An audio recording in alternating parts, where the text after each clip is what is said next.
Hey, Hi, how are you? good. How are you? Good. So great to talk to you today. Definitely. Thanks for having me and putting it out in the universe, I guess, the group, whatever you want to call it. Yeah.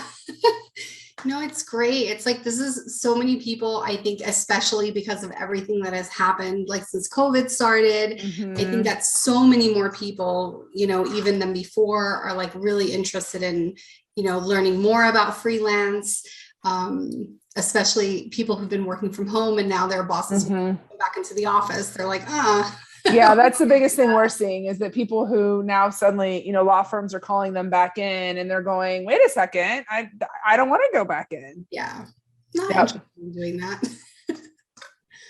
Yep. Okay, so I put together kind of like a list of questions generally. And I Okay. know that your situation, I feel like, is a little bit different because you have kind of a big company, right? Hmm. Yeah. It started out just me though. Mhm. So there is that. I didn't set out to create this. It just sort of happened. Can you kind of tell me like a little bit just about what you were doing before you started freelancing and how you kind of made that decision that, that was something that you wanted to like try? Yeah. So I didn't realize it, but I've technically been freelancing since 2010. When we were moving across the country and I was trying to find a job at a firm or in-house or whatever, my resume got circulated in that community and I was contacted by an attorney who said, hey, I don't have enough trademark work to hire you on full time, not to mention you're too expensive. But if you are interested in just picking up side projects here and there, like 100% we'll have you. And I went, sure. So still have that client, but did that and then continued. I went in-house, a couple iterations of in-house, and then I spent the last 4.5 years actually in a private equity firm where I was vice president of contracts and franchise administration. So I was number two on our legal team. And when COVID hit, and I've always been entrepreneurial. I mean, it's in my blood, and this is my second company that I've had. And so when COVID hit, we were all sent home, and I was actually approached by a vendor who said, hey, we've got an attorney that could really use some help. Do you have any interest in helping? And I was like, well, I'm home. Like, it's not sure I can do trademark work in my sleep. So that's kind of how it started. And then it really spiraled from there into people getting my information. There is a world of trademark attorneys who are new to practice or new to the practice of trademarks, but have their own firm. And there was really a need that I didn't know existed for a senior paralegal to come in and sort of support all of them. And so the business was really built organically, word of mouth, not a ton of advertising. And to the extent I did advertising, it was simply a client really promoting me. It wasn't me necessarily. So that's how we got here. Well, that sounds like an awesome situation to be in. It's obviously like best case scenario. And I think it really kind of highlights the need for having experience before you try to go out there and freelance. Obviously, 100%. I'm sure that you've seen it, but we always have students coming in or people that are baby paralegals coming in and saying, I'm not all about this firm life. I just want to skip straight to freelancing. And I think that that is kind of a really important factor that people miss because we have a lot of people saying, well, I can do the work with limited experience. I can already do the work. So that means I can freelance. But I think they kind of forget that, one of the easiest ways to start freelancing really is to already have that reputation and that network. Mm-hmm. And it just makes it so much easier to like get started and to get clients without really struggling right off the bat. I could not agree more. Part of the value proposition that I have is that I've been doing this for 16 years. Trademarks are very much in my blood, and I happen to have a resume that backs it up. So when somebody says, well, how do you know you have experience? And I went, okay, well, I was at this Fortune 500. I was number two in a PE firm. I had another company. I mean, what do you want to ask me that you think I can't handle? And that doesn't happen as much anymore, but it is very much a part of it. People want to know what your background looks like. And if you've got a big law firm on there, that also can go a long way. Even with, in my opinion, fewer number of years of experience, but a big name that's recognizable that people respect, I think can go hand in hand. So if you only have 8 years, which is still a lot, but you've been at like a Kilpatrick or a Skadden, or I was at Alston & Bird. So some of these bigger firms, I think that goes, a long way too. Yeah, I agree. And even for paralegals who are not freelancing, I mean, coming from, some of these like much more popular, well-respected, well-known firms really can have a huge impact just on the opportunities that are available to you. Yeah. I know that just even as a regular kind of employed, paralegal, when I was making my move from my first firm to my second firm, I was going from a smaller firm that wasn't really very well known, and I was trying to go to a larger firm that was very well known. And I kind of had to get like really creative in marketing myself just to be able to like make that switch. So it can really make a big difference even for people that are not, freelancing or looking to freelance. 100%. When I went from an IP boutique into Alston & Bird, to this day, I think that part of why I got that job was twofold. One, because in a networking thing, a networking event for paralegals, there was a paralegal who already was in the job. So there were 2 spots. One was an opening and one she filled. And so she was there. And so she said, "Hey, we're hiring." And I literally raised my hand across the room and said, "Hey, I just applied for that job." And so she and I connected. So then she went back to the office and said, "Hey, I just met this girl," because I was like 12 at that point. Let's bring her in. And then I came in and interviewed, and I didn't have the required years of experience at all, but the managing partner of the group, the managing partner of the trademark group, his parents knew my mom from grad school or something. And then he grew up in the town where I went to college. And so it was all these random things that really matter. But had I not raised my hand in the initial networking event, I probably wouldn't have had the interview, because AI will wipe out so many candidates before they even have a chance to do it. So I very much, even if you're going from W-2 to W-2 and you're not freelancing, creativity it's so important, and making sure that somebody, recognizes your name or you find some common ground. Yeah, I agree completely. And that was kind of the strategy that I used when I was going from my first firm to the second firm. I actually got really, really involved in the local bar association, which was starting to kind of warm up to the idea of having, a paralegals committee and having paralegal members. And so I started attending events, and people were kind of like, oh, like people would think that I was an attorney just because paralegals at that time were really not attending bar events. I mean, most of the time I was the only non-attorney there, and it was like kind of awkward. I'm not like a really big extrovert. And so for me to go to like networking events, it was really uncomfortable, especially at the beginning. But people started like getting to know me, and then, they would start recognizing my name a little bit from going to events and stuff like that. So networking can make a huge difference, even if it's just, for a regular W-2 position. So I definitely think that's really important.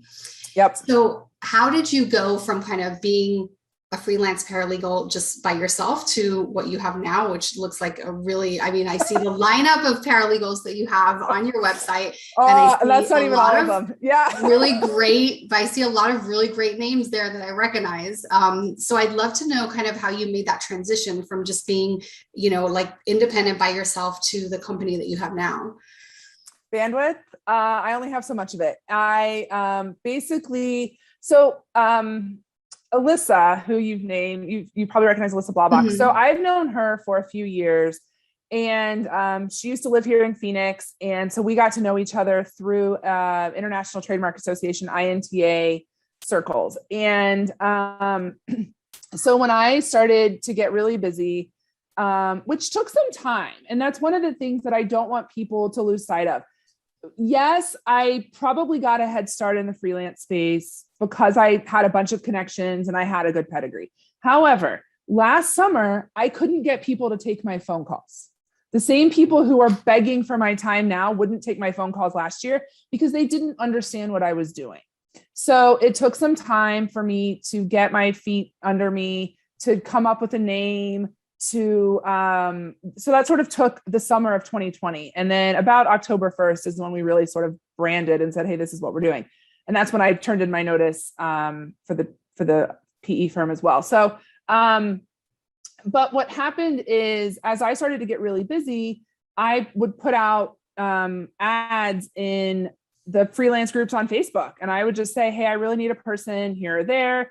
And I was getting a lot of people who would help me at night. They were women who had full-time day jobs at some major firms, but they wanted to get additional income for whatever reason in their life. They just wanted some cash. And I said, here you go, 1099 done.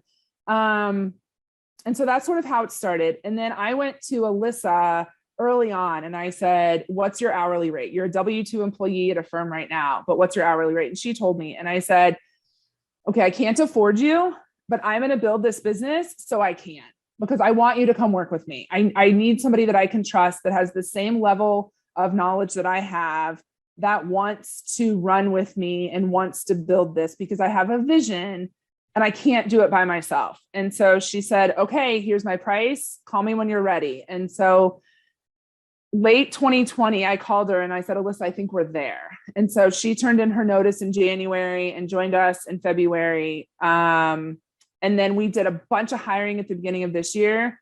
And we've just continued to build out what we're doing. I mean, our vision is to be a one-stop shop for small firms and solo practitioners just in IP. Mm-hmm. I have no interest in leaving the IP space because it's what I know. It's what I'm good at. It's what I can review on. It's what I can analyze and have conversations with attorneys on. So, because we get that question all the time too, as the brand is growing, will you consider taking on other things? And no, because I can't oversee it. I wouldn't be doing my job as the CEO, if you will, if I can't review estate plans. I can't review Oregon civil lit. That's not fair to anyone. So we've really niched just into IP, and it's working really well. Yeah, well, that's definitely a good area to be specializing in. I mean, I have no IP experience whatsoever, except just from my own personal, trademark applications and stuff like that. Yep. But I mean, it definitely seems like a very, very good field to work in, and it's definitely very specialized. So it is. And it's also allows us to be federal. So I don't have to focus on my local attorneys here in town. In fact, Phoenix is probably the market where I have the least amount of clients. We have clients literally all over the country, and my team is all over the country. And that really allows us to expand and sort of gives us probably a leg up, but also we're just an atypical freelance team. I mean, this is one of those disclaimers where I'd put in and say, results not guaranteed for literally anyone else. Please don't think that this is going to happen overnight or without hard work or without some ability to expand your market so tremendously that the world really is your oyster. Yeah. I mean, I think for most freelance paralegals, I think it's probably not the typical experience.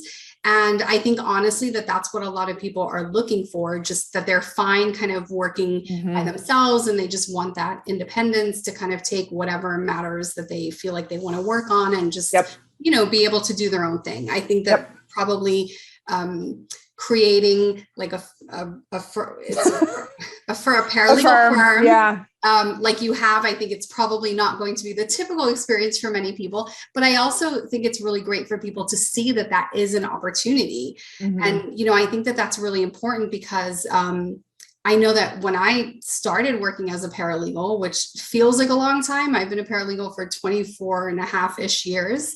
Obviously, there are still paralegals working that have been paralegals longer, but at least for me, my experience was that people generally felt, at least in my kind of circles, that if you wanted to do something more with your career, you had to go to law school. And I never wanted to go to law school. Like I just never had any interest in going to law school.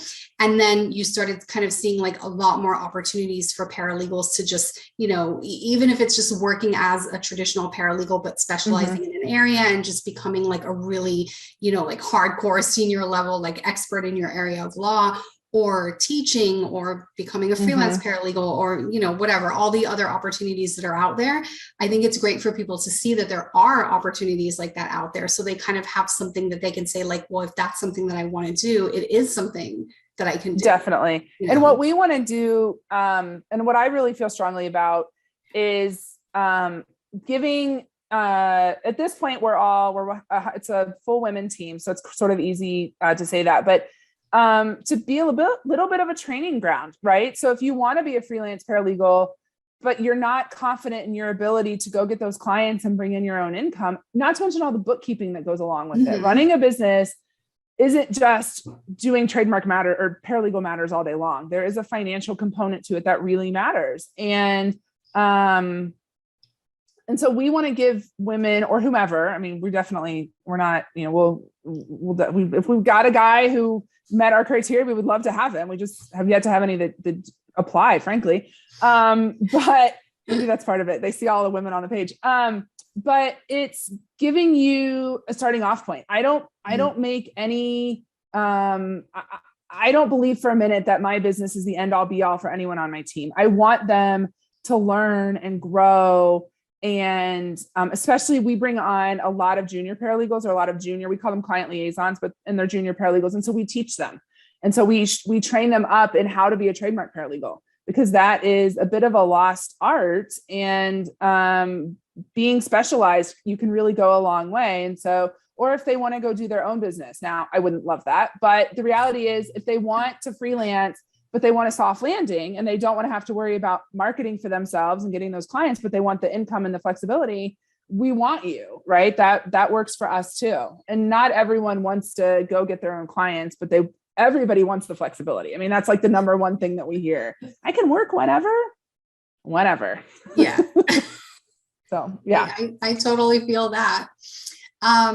So obviously for you, it was kind of easy to specialize in IP because that's what you were already doing.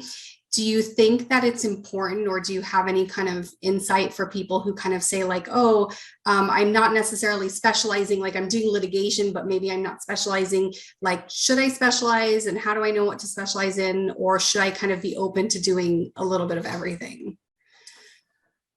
I think that the opportunity will present itself. I think that generalizing when you're not really in a specific practice area is good, because I think you can take that and translate it. However, I have found that there are practice area specific things. And if you are in bankruptcy, that's your jam and that's what you know how to do. And, you know, you can take that knowledge and likely apply it elsewhere, but you likely can't take knowledge from elsewhere and come into a bankruptcy position and know off the bat what you're doing.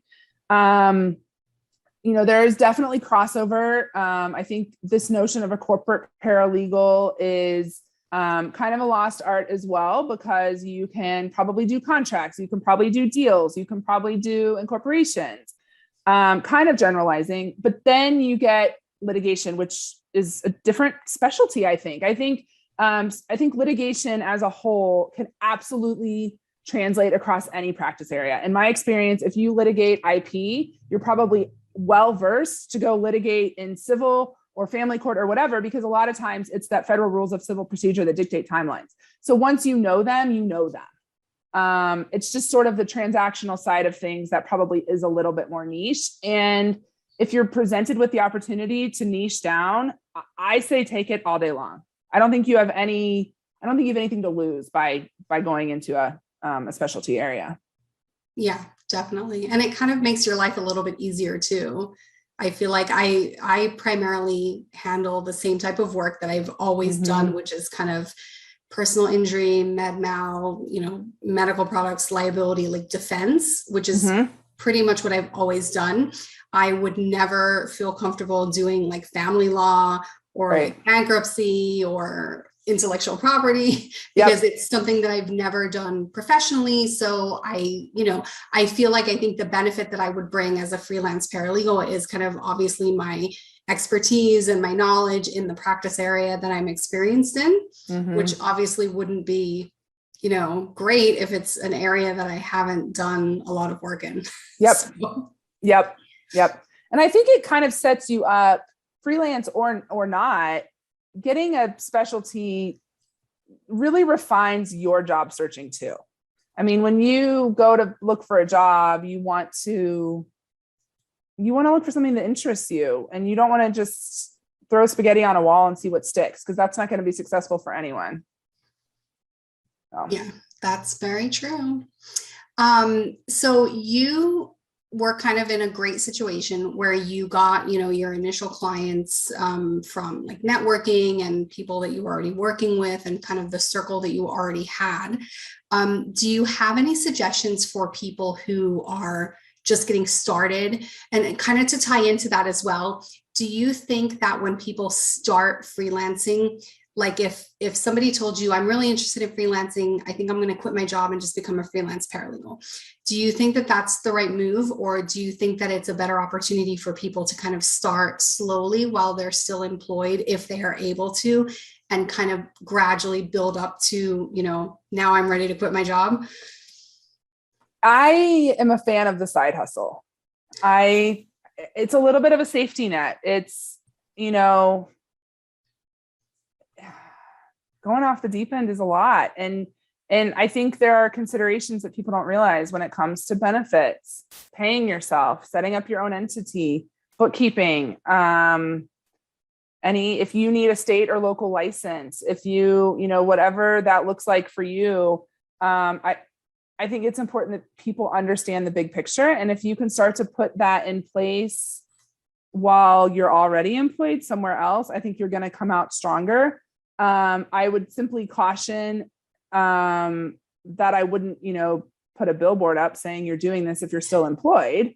But I don't think there's any harm in sort of in your social circles or, and this might be a generalization, but in my experience, paralegals and people in the legal field tend to be connected to other people in the legal field, even through social settings, even through like, my best friend happens to be a lawyer and somebody else happens to be a lawyer, or this, that, or the other. And so even putting out feelers in those circles saying, hey, I think on November 1st, I'm going to go do this. Is there anything that I can help you with? Or is there anything that, is there anyone in your circle that are there any solo practitioners that could really use some help? And sort of getting that in motion first, I think is the most important. Yeah, I agree. I'm also a fan of the side hustle. And I think if you can start to at least build it and, get the ball rolling while you're currently employed, and you have that safety of having the paycheck and having the benefits, which is obviously a problem for a lot of people. Did you have to deal with benefits issues, or did you have benefits like separately when you decided that you were going to go out on your own? Yeah. So, my husband covers me. I did have them myself and gave them up.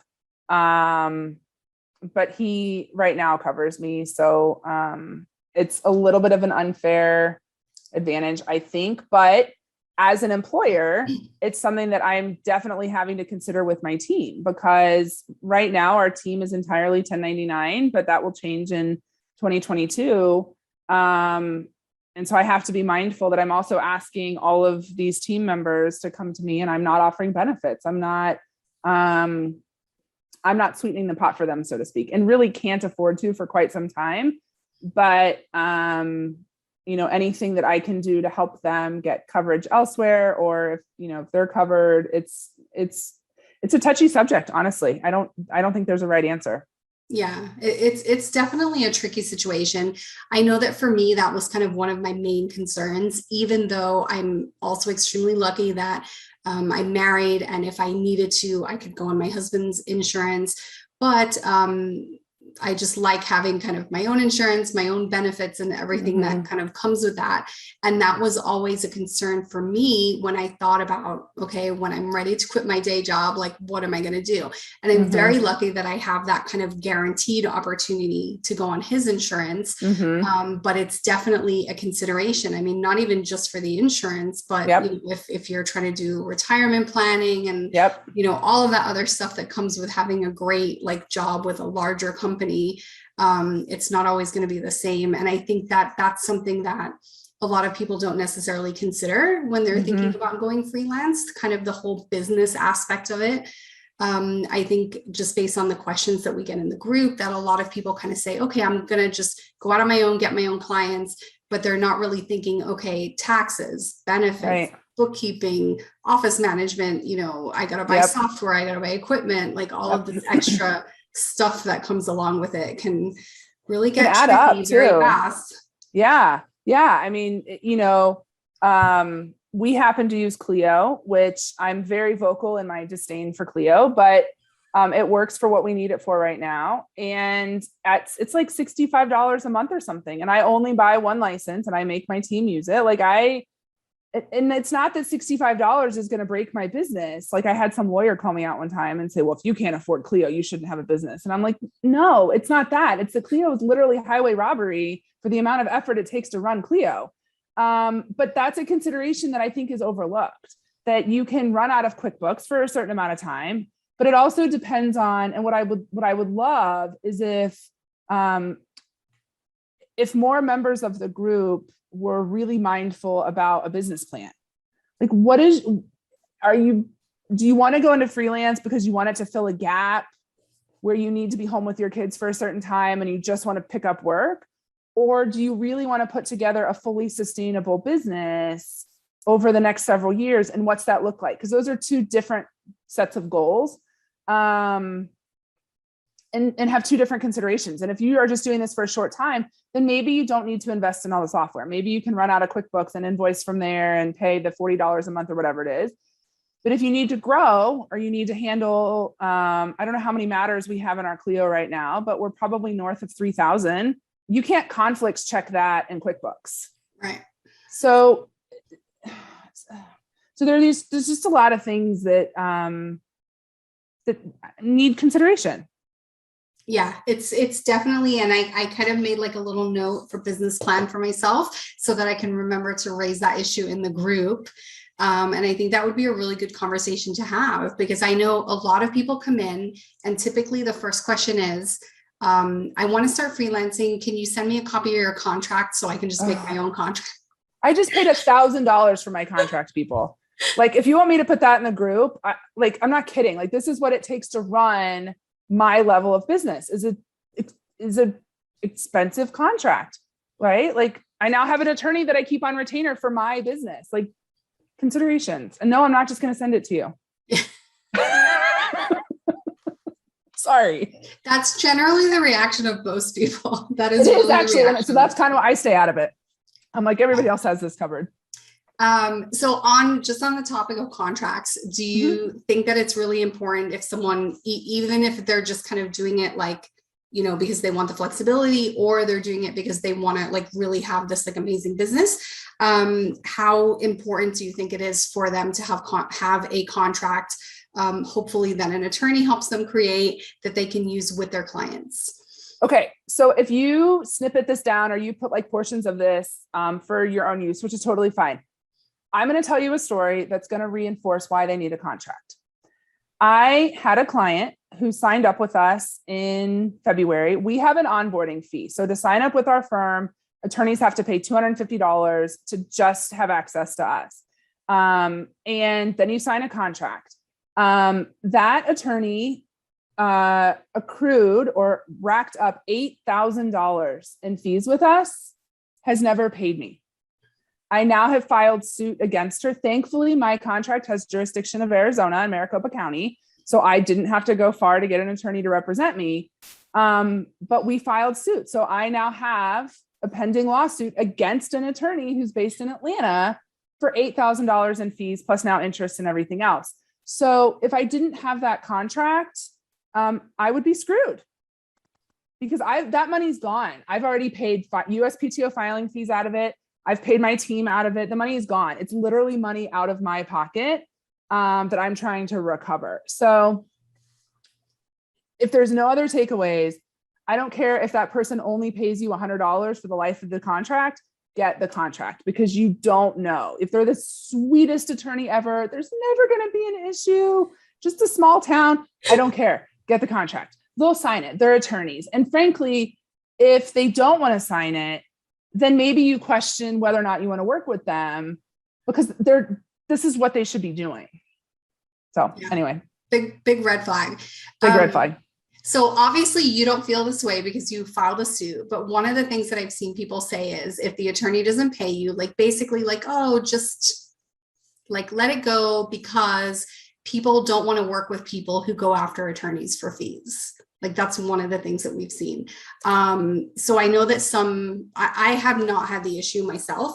Thank God. I haven't had to deal with it. I know that I do see other vendors, like other types of vendors frequently say like, oh, if you contact the bar association and make a complaint, then they'll pay you like usually like pretty quickly once the bar association gets involved or something like that. So do you think, I don't know. I mean, I guess I just think that it's important if you're not getting paid, regardless of what the money is, that it's important to actually do something about it in order to make sure that you're getting that money. Yes. And I've actually been very vocal in this attorney not paying me. And I've been very vocal with my efforts to collect. And 100% of my clients have been very receptive to that, because it's showing I'm not afraid to mess around. And they all feel bad for me because they want me to succeed. And so if I'm out $8,000, if that's going to make or break my business, which truthfully, for about 2 months, it stretched me really thin. And so I think I now have actually gained respect in the field for being a strong business owner. And I don't think it's anything that they wouldn't do themselves. I think if their client's not paying them, they're going to try and collect. So why am I any different? For sure. I also think that, or I can appreciate that if you're in a small town, or if you're working from a smaller pond than I am, you might want to preserve your reputation. And if suing an attorney is going to potentially harm your reputation, you might want to be more sensitive to that. We have not yet done the bar complaint yet. It's coming, but we're sort of building all these things. We're trying to get the judgment first so we can go to the bar complaint and say, here's our full complaint. Here's what we did. She defaulted. Here's the judgment we have. Pay up. This particular attorney, and here's the other word of caution I'll say, before you engage and work with an attorney, please check their bar record. We did not. And we found out after the fact that she already had her license suspended for a year for conversion of client funds. And it was reinstated about the time she started working with us. So part of not filing the bar complaint yet is because when we file it, it is highly likely she will lose her license. So I'm giving her any modicum of hope that she is earning money right now before I go likely get her license taken away from her for doing this again. Yeah. So again, my situation's atypical, but it's really important to get that out there because it matters. I agree. I was just actually thinking of another question because it keeps coming up also. I'm an open book, by the way, and I want everyone to succeed. So I don't worry about anybody else sort of showing up on my doorstep with a competitive business. Like I believe in an abundance mentality. So I'm an open book. Whatever you want to know, please just ask. Thank you. I really appreciate that. So another question that actually came up yesterday was liability insurance. Mm-hmm. Do you guys have liability insurance? Yep. That was the third thing I did. I didn't have it in my last business. I was a consultant for a few years, and I didn't have it and was sort of always on the fence about it, but it's money I didn't want to pay. And this time around, I knew how quickly we were growing. And so I definitely have it. I pay I think the quote just came in yesterday. It's like $1,600 a year. So it's not cheap. And maybe I would have to go back and look and see what I paid last year. I think it's depending on revenue as well. But I have liability, I have cybersecurity, and I have, I forget what the other endorsement is, but yes, I definitely have it. Do you think that liability insurance is something that like all paralegals should have, even if they're just kind of doing like, like they're not planning on growing into like this massive like paralegal firm, but they're just kind of doing it to have flexibility? I don't like this question. I mean, I think the answer is probably no. I think that at the end of the day, our job is to support our attorneys and their bar license. So your contract should and could likely have a provision that says, I am working at the request of the attorney as their paralegal under their supervision, under their bar license, whatever that verbiage is for you. Mm-hmm. If you're doing this on a small scale with like 3, 4, 5 attorneys, I don't know that I'd go to the expense personally. Yeah. And that's how I feel. So generally I do not have liability insurance for my freelance work. It's in my contract that I'm being, fully supervised by the attorney, mm-hmm. and it's their, their responsibility. And I think that for the majority of paralegals, especially people who are just starting out, mm-hmm. to me, I think it's an unnecessary expense. Obviously, if they want to pay the money, it doesn't hurt, but right. It may not be, that may not be where people want to. And I think it depends on the type of clients that they want as well. So I have 2 major corporate clients. I have a major video game company, and I have a major kids toy company.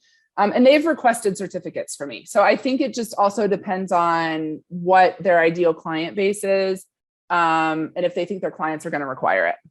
Yeah, absolutely. All right. So I have one last question for you. Sure. How do you feel as far as like work-life balance? And again, your situation is kind of a little bit unique at the moment because you have this like amazing company and you have other people that you're working with. But generally speaking, do you feel like you have now like more control over your work-life balance than you did when you were like a regular employee?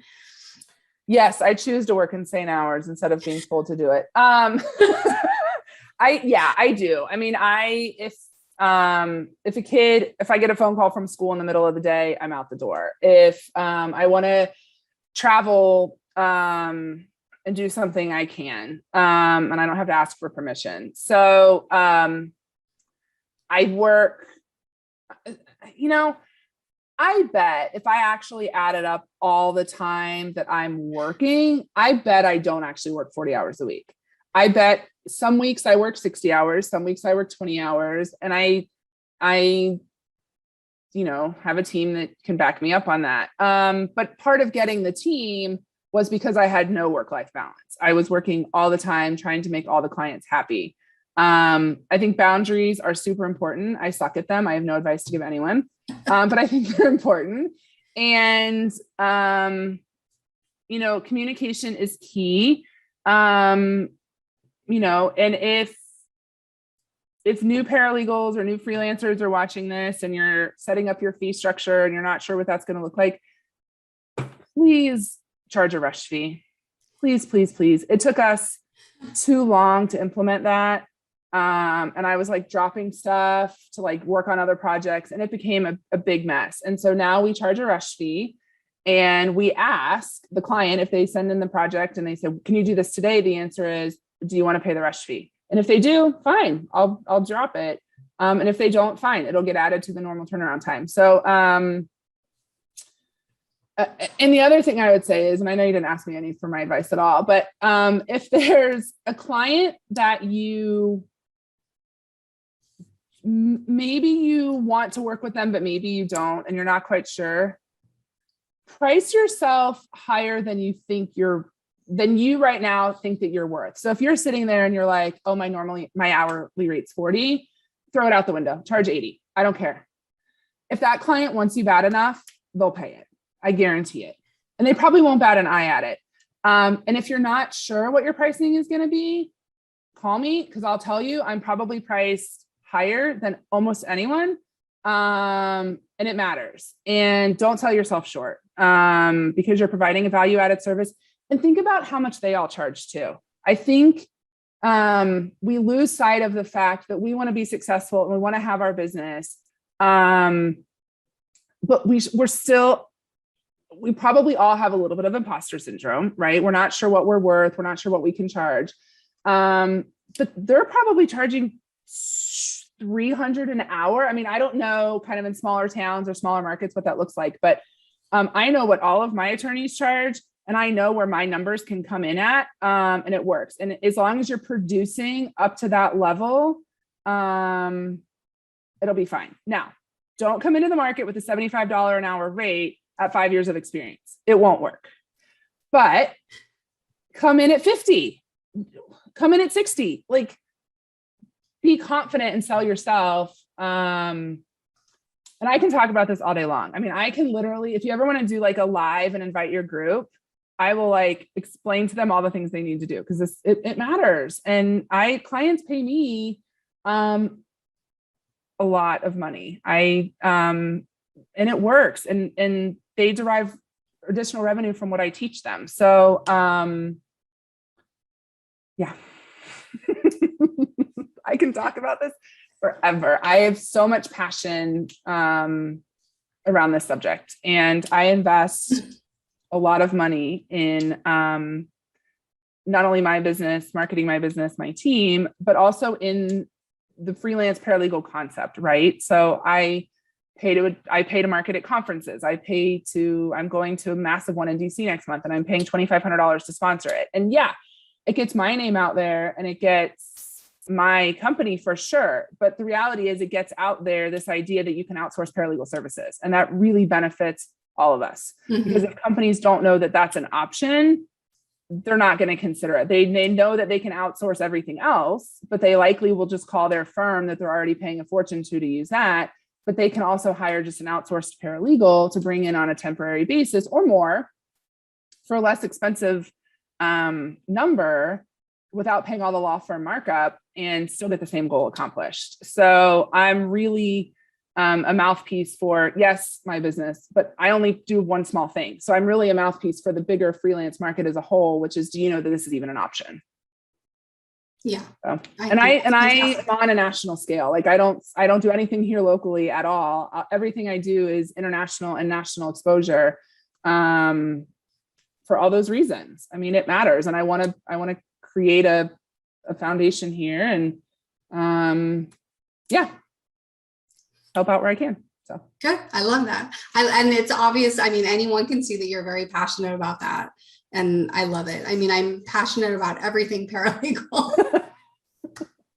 So I really, really love that. But definitely, like, any topic that you think that you would like to talk to the group on, I mean, mm-hmm. We would love to do that. Obviously, IP, why you need to do IP, but no, I'm just kidding. We will not invite any IP paralegals. Yeah. We're going to give them any information. I would like to offer a counter view though. And I think I'm a little, I'm probably a little outside of the party line on this one, but I don't have and don't believe in RP, CP certifications. I think they're practice area specific, and I get that question all the time. Well, why don't you have them? Because I don't want them. I don't care. They don't mean anything. Also, here in Arizona, we now have limited legal practitioners. Mm-hmm. So we've got one below a lawyer. I also am not going to go get that because I think it's practice area specific. So coming back to, I'll never forget, I interviewed at Ballard's Bar. I ended up getting an offer, but before I could do it, they wanted me to take like a paralegal test. I failed it. I straight up failed it. And I told them coming into it, I said, why are you even wasting my time?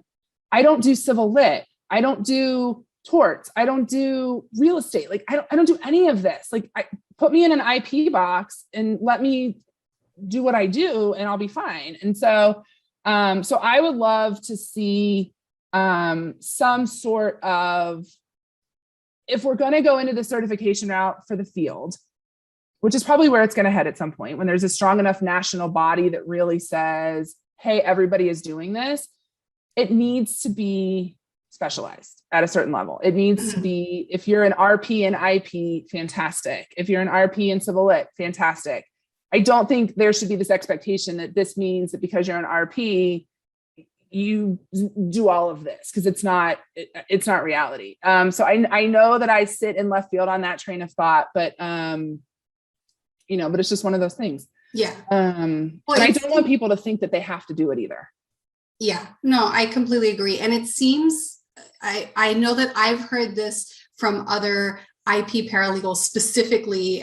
There's a couple on your website that weigh in anytime that we have this conversation, and it's kind of like, they mean nothing. So I kind of feel like maybe in the IP field, like specifically, whereas they may be like a little bit more popular in other fields. Yeah. But I definitely notice like IP paralegals in general, that's generally the feedback that they give is like, you don't need to get certified. I think for me, I'm a fan of it only because I feel like if you, like the way that I normally explain it to people is like, if you think about paralegal qualifications, like for a traditional paralegal job as like a triangle, and then like on one corner you have actual work experience, on one corner you have, formal education by way of like a degree, and then on the third corner you have like certification. So you kind of have covered all the bases that a potential employer could put into place, even though I feel like employers generally have no idea what certification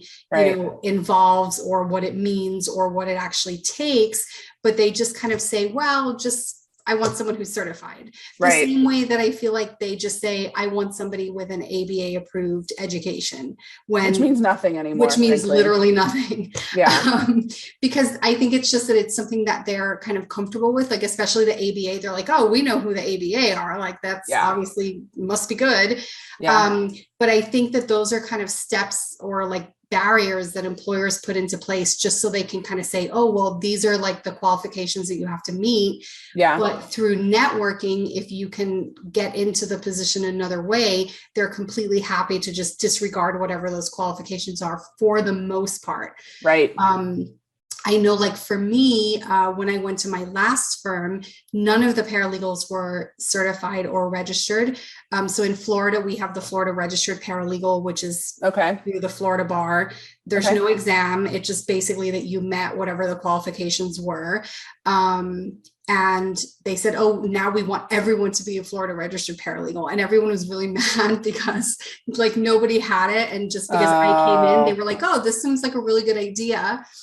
And then it just sucked because they put me in charge of getting everyone registered and everyone was very unhappy. So that was not a good situation. But so I feel like I am definitely pro getting certified or registered just because I feel like it can potentially open doors where some employers are saying, oh, I definitely want someone who's certified, even though they have no idea what it is. But I also think that speaks to a gap in our industry, which is there isn't really a certification program, period. Right. So there's not, so nobody, so then the term, and I've seen this before, the terms paralegal and legal assistant are sometimes used interchangeably because there isn't that mid-level, like if you hear nurse practitioner, you already know what they're capable of doing. Yeah. We don't have that same governing body of sorts that does that. And because everybody can kind of come and go from the field. It's not like so like I have an undergrad in legal studies, and then I went to postgrad at Emory and have a degree in paralegal, but that doesn't mean much, right? Like I've had to share my degree like once, who cares? And then, but there should be, or could be this next level, which might be a logical step before you really specialize. Because if I came out of paralegal school and said, hey, go take this exam, I'm probably a lot more fresh on all of these things than I would be now, which would then maybe also elevate the profession a little bit too, which I think is a goal, right? To carve out our spot similar to other non-doctor, non-lawyer, but next level down. Yeah.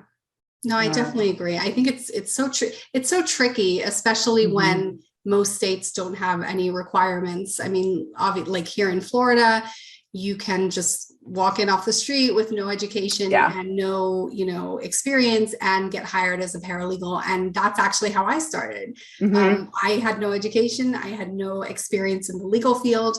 I was in the right place at the right time. And my firm, which I didn't know at the time, hired me with no intentions of keeping me because their longtime paralegal had given her 2 weeks notice. And I literally cold called them and they said, if you can come in today, we'll interview you today. And I went in and I interviewed and then they offered me the job. But I ended up being there for 14 years. I mean, it ended up being amazing. But initially, I later found out that they really just figured we'll just hire someone so that we can buy time. That's like awesome. To find someone with experience. I mean, that's not awesome, but that story is awesome. Yeah. So like, I'm one of those super annoying people that people hate that like get into the field with like no experience and no education. And then of course I went on later to get like a ton of experience and a ton of education, certification. But, it's kind of almost cringeworthy when there's conversations, especially like in the Facebook groups where they say like, but this person like is not even qualified. And it's like, well, but there's so many people who came into the field and you're just a quick learner or you just kind of are computer savvy and you pick things up really quickly. It's so hard to even say like what makes someone qualified. I mean, if they can do the job, but they don't have education or they don't have certification or they don't have prior experience, but they come in and they're just able to do it and they get hired, then they're a paralegal. So, it's kind of a constant, like we have conversations about it periodically in the group where people will say like, if you don't have an education, then you're just a legal assistant. You can't be a paralegal. It's like, no, that's not how it works. Who's to say? I know, like we have somebody on our team that's a client liaison who's a former barista. And she wants to learn and she's amazing, but she's a fast learner, but like a law firm's not going to hire her. So I've known her for a few years and she wanted to come join our team. And I went, fantastic. You're going to be a client liaison. Here's what you're going to do. And we can teach you over time, not overnight, all the things that you need to know to continue to grow with us as much or as little as you want. And I'm a huge supporter of that. My first job was a wills and estates firm. And I did think I was going to go to law school. I took the LSAT twice. I crashed and burned twice. And I still think on my bucket list someday, if it didn't incur $100,000 worth of debt and I could just get a trademark law degree, I would. I can't, so I won't. But it's, I was at this tiny little wills and estates firm. I didn't know what I was doing. I had no experience. I had a degree in legal studies, which doesn't teach you anything other than how to brief a case, which isn't, a paralegal is really not briefing a case. I don't think I obviously support the education, but I don't think it matters. I don't think it speaks to the success of the person. I think you have to look at it and say, okay. And for me, if somebody called me and said, I'll be there today and I can interview, I would say they can take initiative. They're punctual. They're likely detail oriented if they found my name and number and called me and just placed a call. Okay. 3 characteristics that are hugely important in being a paralegal. Can everything else be trained? 100%. Fine. Let's do it. Do we have the time to train? I mean, that's part of it too. Yeah. And if we do, great, let's do it. I mean, to me, that makes perfect sense. We're in such a bizarre field, I will say. I know.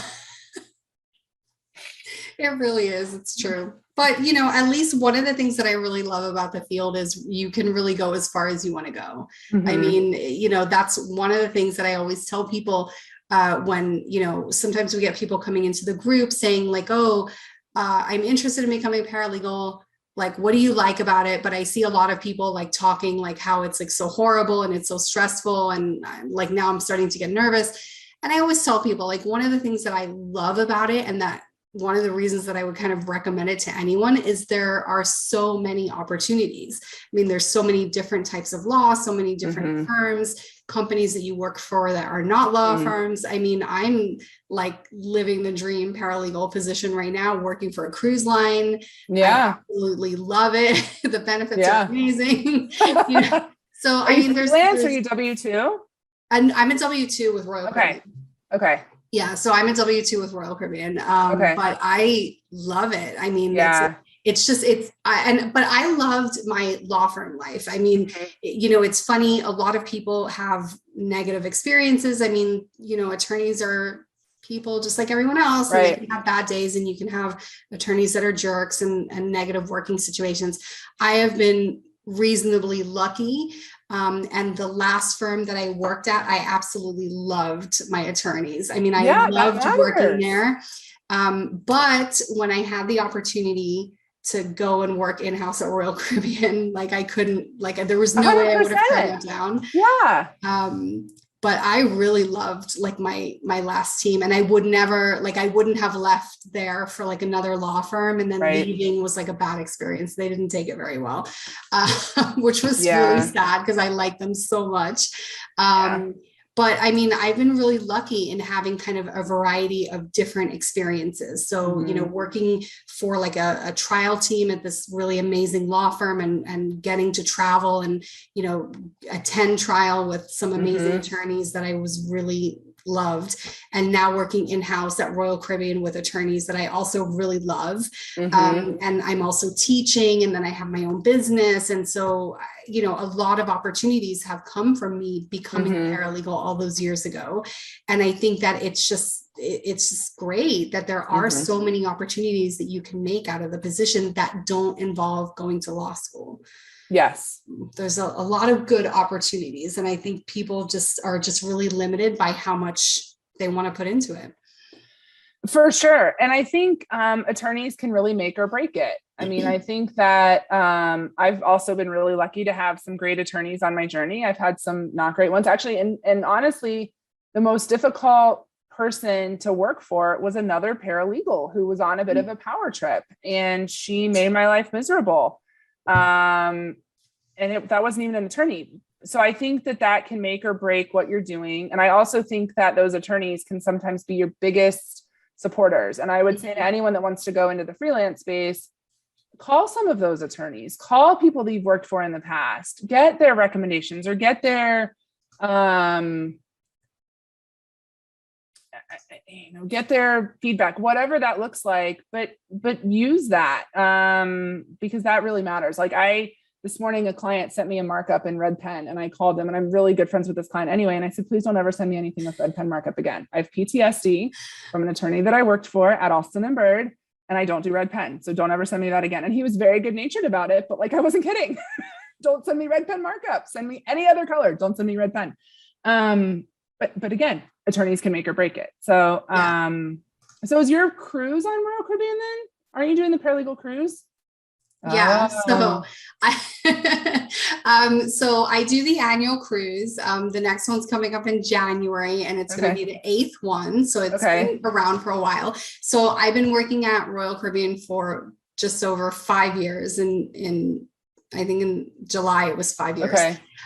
So I've been doing the cruise since before I started working there. A lot of people just assume that it's kind of part of what I do as a paralegal at a cruise line, but it's just two completely unrelated things. But I generally do the cruise on Norwegian. Which nobody cares. Everybody's second question is always like, well, doesn't your boss like care? I'm Do like, they even know? I mean, I really don't think so. I mean, my attorneys know just because, they know, but like, this is a massive, like global corporation. Like, I'm pretty sure that nobody at like any like executive level has any idea who I am. And even though it's a large group, as far as it goes, like a group of paralegals, it's not a large group when you think about like, private cruises, which could have like 3,000 or 4,000 people. Like we're talking about like 300 people on average. So it's not, people are like, oh, isn't Royal Caribbean like mad that you're doing the cruise on another cruise line? I'm like, first of all, no, like I don't think anyone knows. But I just have a really fantastic working relationship for the paralegal cruise with Norwegian. And we just kind of have this system now that it's the 8th year. We kind of have this like routine that we're in, and we have an amazing representative there. Her name is Emily. who handles the paralegal cruise every Okay. year.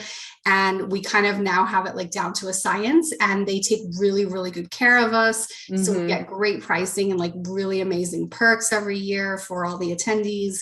So it works out really well. So we kind of have that. How do you build your agenda on that? So the cruise, it's an interesting situation, right? Because it's the same as any other paralegal conference, except the hotel is traveling. So it's a 4-day cruise. So we usually have 2 days at sea and then 2 days when we're in port. And typically what I do is all of the classes take place on the 2 days that when we're at sea. That way when we're in port, everyone can go and enjoy themselves. And typically people will get together in groups and go on group excursions and things like that. Sometimes I'll do small activities for people who want to stay on the ship or who want to come back. We usually do something fun. Like on the last cruise, I did like cocktails and coloring, and I brought adult coloring books that had like a tropical vacation theme, and we, colored pencils, and everyone brought their drinks, and we just hung out like coloring and like talking shop and just hanging out. Or wine tastings, martini tastings, like all kinds of really fun activities. And then generally on the 2 days that we're at sea, there's classes throughout the day, starting usually like 8 o'clock in the morning until around 4 p.m. And people can pick and choose. So all the classes are independent. If they want to come to a couple of classes in the morning and then spend the afternoon at the pool, they can do that. If they want to sleep in and then come to the classes in the afternoon, they can do that too.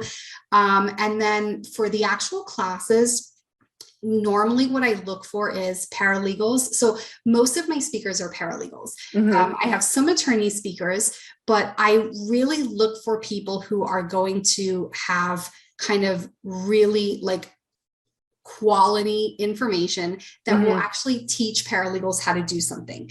So, I mean, I've been a paralegal for 24 years. I've gone to plenty of CLEs that either don't teach you anything and it's kind of a lot of fluff, or it's an attorney that's trying to teach you something and you're kind of like, okay, but that's not how you would do it. Like they're teaching it from the attorney aspect, and it's not necessarily how you would actually do it, like realistically from a paralegal aspect. So it's just really, really important to me that every single class is going to have like quality information that the people can actually take back and like learn something from and put it into use. Like I never want someone to go to one of the CLEs on the cruise and be like, oh, I really didn't learn like a single thing, or I didn't take away. And, not all of them are necessarily about legal education. We have Gail Damiano, who's a life coach, comes every year, and she teaches like some great classes just about different kind of life issues, and meditation and things of that nature. So it's not 100% like hardcore legal education. It's also some other things like that. But I want everything to just be like really like useful. Like I don't want people leaving and being like, oh, I didn't learn anything, or that was like nonsense or whatever. So I really look at, who is coming, who do I want to invite to come? And then what is that person passionate about? So I will look for people that are passionate about whatever their area is. And then usually they'll ask me, what do you want me to teach about? And then I'll tell them, I want you to think about what you would be most excited to teach the group about. And then that's what you're going to teach about. So I generally let the speakers choose their topics within reason. There's some topics that just are not going to work. It is kind of a broad audience. So it's usually about 200 to 250 paralegals from all over the country. So there's usually people from about like 17 or 18 different states. So generally it has to be something that's kind of either federal or that it's going to be applicable to different states. And then we get like a pretty broad practice area as well. So I try to have like a little bit of everything, kind of so that there's at least one or two classes like that everyone can like really relate to, or that the classes are kind of general, like either software training, like calendaring, docketing, like that kind of stuff that will apply to everyone. But I don't know. I'm just like so passionate about it. That's why I started doing the cruise. And I don't know, like I'm working now on the classes for next year, and just even thinking about it, like I get really excited because everyone else is excited about it. Like the speakers are always really excited. I always want them to teach something that they're really passionate about. Yeah, for sure. And one of the nice things about the cruise too is it's very casual. So it's not like, you know, you go to some conferences and you're dressing up like you're going to work. So it's like more formal, and it's, and you know, like it's a much more formal experience. The cruise is not a formal experience. It's a vacation, casual, relaxed, you know, cruise experience. And that's the purpose. So I tell people, you know, when you're coming to the classes, don't bring work clothes. I mean, some people do just because they feel more comfortable with that. I tell them, you know, you can come in the morning, like you can literally come in your pajamas, like you can roll out of bed, throw on some shorts and flip-flops, and that's how you're going to come. Yeah. And I tell the speakers the same thing. I mean, it's very unusual to see a speaker like wearing a suit. They're usually wearing like Bermuda shorts and like a tropical shirt or something like that. So the environment is just very different. It's very relaxed. And so I also, for that reason, a lot of times have first-time speakers. So I really love if it's a paralegal who's very passionate. And I mean, obviously they have to, you know what they're talking about. Know their stuff. Yeah. They have to know their stuff. But if they really know their stuff and it's something that they're passionate about teaching, but they've never taught before and they're like nervous about it, and maybe they wouldn't like approach like some other organizations to speak because it might be intimidating. The cruise is like the perfect environment because it's very casual. Everyone's on vacation. They're all having a great time. It's a little bit different of an environment. So it's a lot less intimidating. They also don't have to have a slideshow unless they want one. Like not everyone needs to have like a PowerPoint.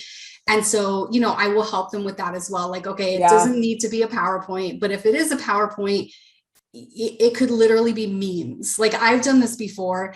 I teach an ethics, ethics for the legal office or whatever. And 90% of the slides are memes that relate to the information that I'm providing in connection with that slide. So you're not going to come to like one of my classes and have like 200 lines of text and then have someone like reading. So it's like, if you don't need slides, you don't have to have them. But if you want to have them, don't do this, and make them fun, and they can be colorful, and, you know, and everybody has a great time with it. Like, especially when we have attorneys, they really play it up. And so for the attorney speakers, they just have to like really understand that they're talking to paralegals.